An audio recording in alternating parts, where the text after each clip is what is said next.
नमस्कार, नागालैंड की राजधानी कोहिमा से आप सभी का बुलेट रिपोर्टर में स्वागत है। आपके साथ मैं हूं चित्रा त्रिपाठी। कोस कोस पर बदले पानी, चार कोस पर वाणी, ये कहावत हम और आप अक्सर सुनते हुए चले आए हैं। हिंदुस्तान के अलग अलग हिस्सों के बारे में ये कहावत कही जाती है, लेकिन जब आप नागालैंड आएंगे तो आप पाएंगे कि ये कहावत इस हिस्से में पूरी तरह से खरी उतरती है।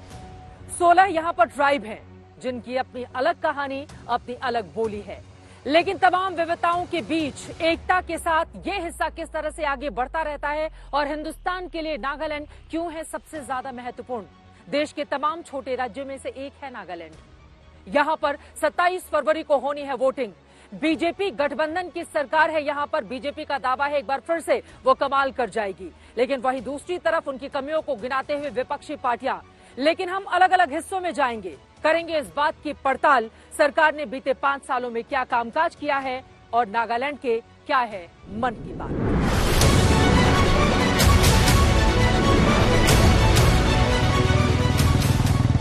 नागालैंड की सीमा पश्चिम में असम से, उत्तर में अरुणाचल प्रदेश से, पूर्व में म्यांमार से और दक्षिण में मणिपुर से मिलती है। नागालैंड में 16 जनजातियां रहती हैं, जिनमें अंगामी, आओ, चाखेसांग, चांग, दिमासा, कचहरी, ख्यामिंगुम, कोनाक, कुकी, लोथा, फोम, पोचुरी, रेंगमा प्रमुख रूप से शामिल है।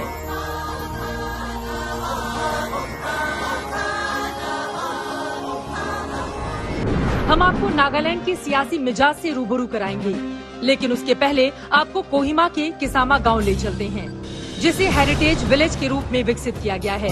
इसकी खूबसूरती देखने के लिए यहाँ देश विदेश से सैलानी आते हैं।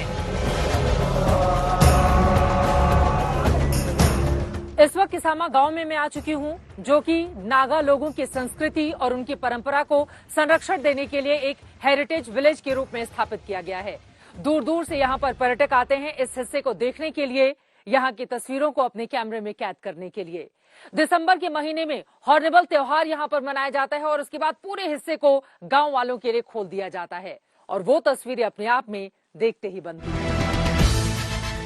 कोहिमा में नागालैंड के अब तक सभी विधायकों के नाम की एक दीवार बनी हुई है। यहाँ जाना काफी मुश्किल होता है, लेकिन आपको एक्सक्लूसिव रिपोर्ट दिखानी थी तो हम यहाँ के कठिन रास्तों से गुजरते हुए नागा हेरिटेज विलेज के ऊपर पहाड़ों पर बनी इस सियासी दीवार तक जा पहुँचे।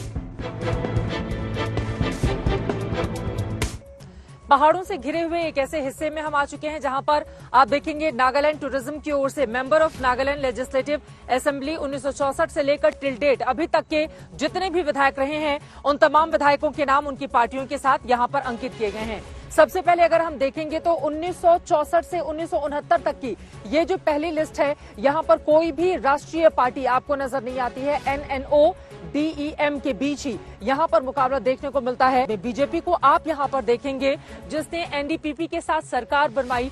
13वीं नागालैंड असेंबली के लिए चुनाव हुए थे 2018 में और इसमें बीजेपी के तमाम विधायकों के नाम अंकित हैं। इनकी कुल तादाद है 12। NDPP के साथ मिलकर उसने सरकार बनाई और इस बार फिर से बीजेपी को पूरी उम्मीद है कि नागालैंड में जो कामकाज पिछले 5 साल में हुए हैं, एक बार फिर से यहाँ की जनता भारतीय जनता पार्टी गठबंधन को ही चुनेगी। लेकिन क्या ऐसा संभव हो पाएगा, ये देखना रहेगा महत्वपूर्ण। नागालैंड में हिंदी बोलने वालों की संख्या काफी कम है। हालांकि कई लोग हिंदी आसानी से समझ लेते हैं, लेकिन नागामीज भाषा ही नागालैंड में रहने वाले लोगों को एक धागे में बांधे हुए है। अंग्रेजी को नागालैंड में राज्य भाषा का दर्जा प्राप्त है, लेकिन नागामी यहाँ पर आम बोलचाल में प्रयोग की जाती है। यहाँ की नागा बोलियों असमी, हिंदी और बंगाली को मिलाकर नागामी भाषा को बनाया गया, जो स्कूल में बहस के दौरान बच्चों से बातचीत में और इसके अलावा विधानसभा में जब चर्चा होती है तो इसके लिए ज्यादातर इस्तेमाल की जाती है। नागालैंड भले ही सबसे छोटा सूबा हो, लेकिन यहाँ का सियासी पारा चरम पर है। हालांकि साल भर इलेक्शन मोड में रहने वाली बीजेपी किसी भी राज्य को छोटा नहीं मानती। ग्लोब और लोटस के लिए वोट करेंगे, मोदी जी के हाथ मजबूत करेंगे, नेफ्यू रियो के हाथ मजबूत करेंगे, तो मेरे साथ जोर से बोलिए, भारत माता की, भारत माता की। बीजेपी के लिए नॉर्थ ईस्ट की अहमियत कितनी है, इस बात की गवाही ये आंकड़े दे रहे हैं। पीएम मोदी 8 साल में 50 बार से ज्यादा नॉर्थ ईस्ट के दौरे कर चुके हैं।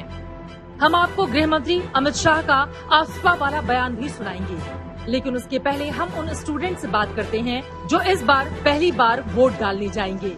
सुनिए नागालैंड के ये छात्र क्या क्या चाहते हैं। सेंट जोसेफ कॉलेज जखामा में इस वक्त मैं आ चुकी हूँ और मेरे साथ बहुत सारे स्टूडेंट हैं। यकीनन इनकी राय काफी ज्यादा अहमियत रखती है क्योंकि 18 साल के होने के साथ ही अब इनकी वोट देने की भी बारी है। चलिए शुरुआत करते हैं। सबसे पहले आप बताएं, डेवलपमेंट कितना हुआ है आपके इस स्टेट में? यहाँ पे अभी तक तो इतना डेवलपमेंट तो नहीं हुआ है। आप बताइए सबसे बड़ी प्रॉब्लम क्या लगती है यहाँ की?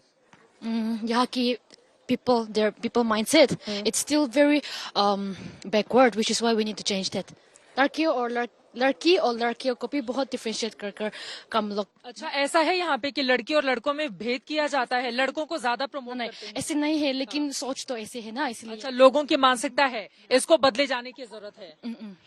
इलेक्शन आ रहा है, आप लोगों की पहली पसंद कौन सी है? कौन सा नेता लीडर ज्यादा इम्प्रेस करता है? रियो, निफ्यूरियो। नागालैंड को अच्छा और अच्छा बनाने के लिए जो लोग हैं यहाँ पे उनको अपने माइंडसेट बदलना चाहिए। मैंने ज्यादा कुछ तो नहीं समझ, मतलब I am not trying to be in favour of anyone, but who is doing the development, I will just go from that side. 5 सालों में डेवलपमेंट हुआ है? नो, अभी भी नहीं हुआ है। Like it's quite, the development is quite less. लग जा गले ये भी हंसी रात हो न हो। सबसे खास बात है कि गृह मंत्री अमित शाह ने म्यांमार बॉर्डर जैसे संवेदनशील इलाके में रात्रि विश्राम भी किया। उग्रवाद से सबसे ज्यादा प्रभावित रहे म्यांमार बॉर्डर पर रात बिताकर शाह ने लोगों को भावनात्मक रूप से जोड़ा भी और संदेश भी देने की कोशिश की कि हिंसा का दौर बीते दिनों की बात है। इससे पहले अमित शाह ने नागालैंड के ट्वेंसांग में रैली की, जहां उन्होंने बड़ा ऐलान किया कि अगले 3 से 4 साल में पूरे नागालैंड को आफ्सपा से मुक्त कर देंगे। माना जा रहा है कि शाह का आफ्सपा वाला दांव विधानसभा में गेम चेंजर साबित हो सकता है। आज नागालैंड का बहुत बड़ा हिस्सा अब सपा से मुक्त हुआ है। मुझे भरोसा है कि आने वाले 3-4 साल में ही पूरे नागालैंड को हम अब सपा से मुक्त कर देंगे।